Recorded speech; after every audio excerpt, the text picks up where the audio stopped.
that sugar sweet. Hey guys, welcome back.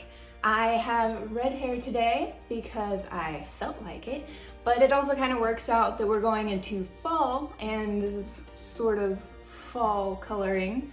But I'm going to be giving y'all some more videos coming up in addition to the recipe videos, which I'm still going to be putting out, on trying weird foods like roasted bugs, which is apparently becoming a trend in different parts of the world, and different interesting things that I learned about things exploding when you cook them a certain way, or just different fun facts like that, how eggshells can improve your coffee, which sounds super weird.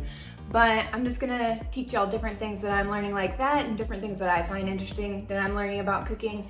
And today I'm gonna talk to y'all about how to make rice syrup from scratch. I'm gonna apologize ahead of time in case any of my pronunciation is a little off because I have not started learning Korean yet. I will get there eventually, after Japanese, maybe Chinese, but we'll get there eventually. But for today, my pronunciation is going to be a little bit off because I am not studying the language. So bear with me, I'll write it out on the screen whenever I say a word. And rice syrup in Korean is written as molyot, and molyot has two different types. First, there's oligodong syrup, also known as oligosaccharide. It's widely used to sweeten and thicken dishes in Korean cuisine. This syrup is also made from rice. Oligodong syrup has a similar viscosity and comparable sweetness to honey, but more importantly, it has a neutral flavor. That's why it's used regularly to sweeten stir-fried dishes like ssal-jocheong stir-fried anchovies or Korean-style yongnyum fried chicken. On the other hand, Ssal-jocheong, which we will make today, is a type of rice syrup with a rich dark brown color and a taste closer to caramel. It's used in Korean dishes as a natural sweetener and adds a shiny glaze to dishes, just like the previous sugar that we talked about. This syrup is thick and dense and has a rich, earthy, subtle, grainy flavor. And I'll put out more videos related to that, why rice syrup is maybe a better choice for sweeteners, why malt is an undervalued sweetener also. But I'll put those out in separate videos so that y'all don't have to sit through that with me. But today we're going to talk about how to make rice syrup from scratch. We're going to make the one that's made with malt. It's going to be a little darker of a flavor, a little bit sweeter, and we're going to go through all the steps to make that from scratch using just rice and malt powder. Okay, so let's go ahead and get started. Just my kind of heat. Keep it on repeat. Tested by the potion. Love it is the potion. Move that sugar. Just my kind of heat. Move that sugar. Sipping on the potion. All that good emotion. Move that sugar. So, like I said, today we're going to be making rice syrup, the kind that's a little bit closer to caramel than the honey. And to make this, we're just going to need rice and barley malt powder, and it's going to create a nice, thick, dark syrup. And it's very healthy for you, so it's also a good substitute sweetener if you're trying to find a sweetener that's a little bit healthier. So, to make our rice syrup, we're going to go ahead and get started. Get 5 cups of rice.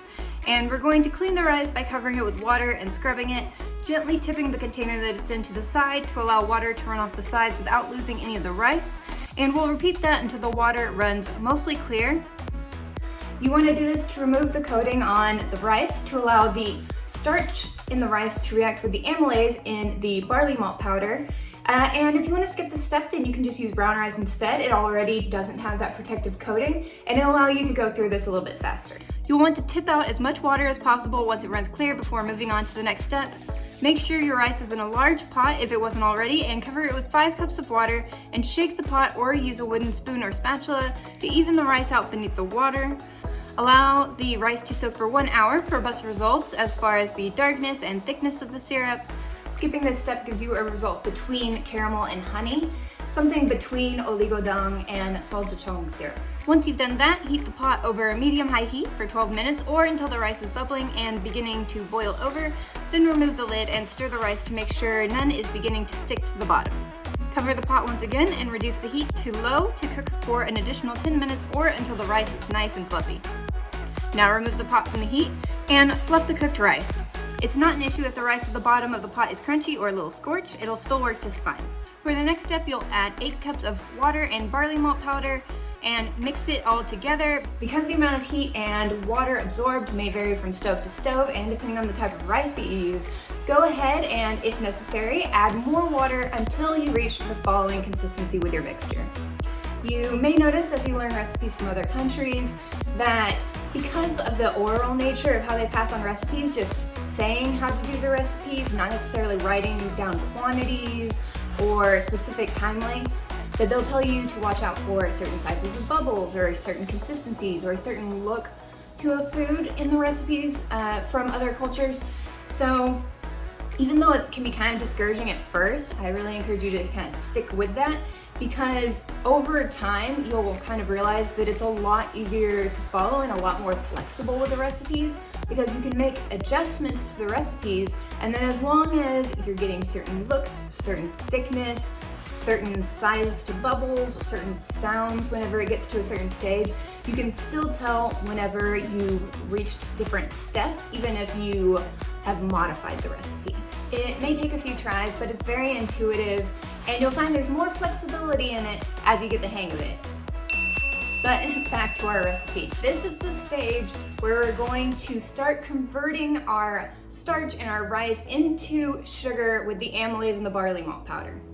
This process works best at warm temperatures in water. Because the rice has just been pulled off the stove, it's still extremely hot.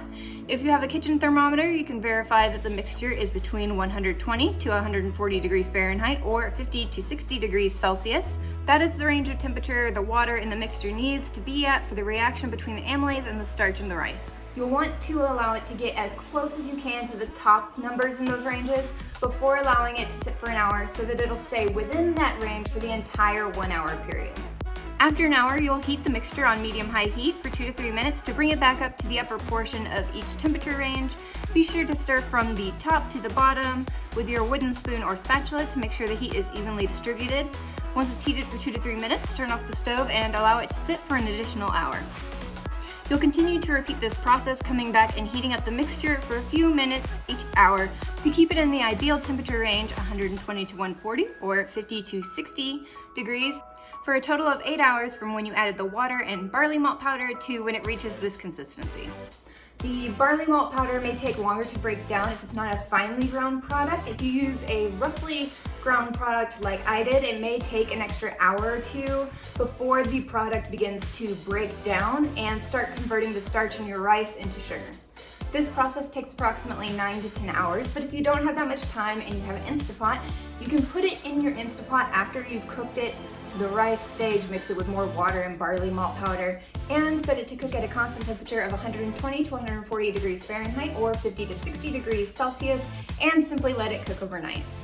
Either way, once it's finished cooking, you'll take out a grain of rice and squish it between your fingers, and it should crumble just like paper, because that's pretty much all that's left once you remove the starch. All that there is to the grain is the leftover fibers that are still inside the cells.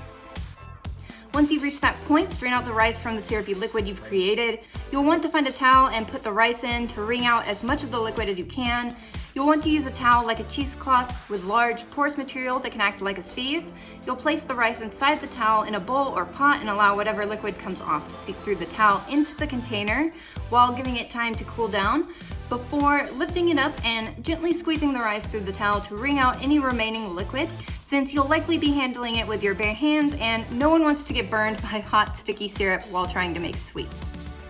Be sure to be gentle when squeezing the liquid out of the rice so you don't tear the cloth. Since it's thin and porous, it'll be more prone to tear. You'll likely need to do this in 2 or more batches, depending on the size of the cloth you have available to squeeze it in and the size of the bowl available for collecting it. Once you've collected as much of the liquid as possible, wash your hands and the container the rice cooked in for the last few hours, and put it on the stove to bring to a boil on medium to high heat. You'll want to let it boil for approximately 90 minutes until you have a lot of really small bubbles forming on the surfaces. No need to stir for that period of time. However, once the surface of your liquid is covered in small bubbles, about 90 minutes into boiling, you'll need to begin stirring it and checking to make sure it isn't sticking or burning to the bottom of the pan. You'll continue to let it boil on medium-high heat as you do so, for approximately 15 minutes or until you see half-inch bubbles forming on the surface of your liquid and your liquid runs off your spoon before maintaining a triangle of thick syrup when dripping. At this point, you can pour it into a bowl or pack it into a sealed container or glass for storage. There's no need to store it in a fridge since rice syrup keeps for years at room temperature in a sealed container. In the next video, we'll talk about a great Korean nut taffy you can make with this syrup called ssal-jocheong, which is a Korean nut taffy. Once again, I apologize if I'm saying that wrong. And if you liked this video and you can't wait to see that one, go ahead and like, share, and subscribe, and I'll see you in the next video.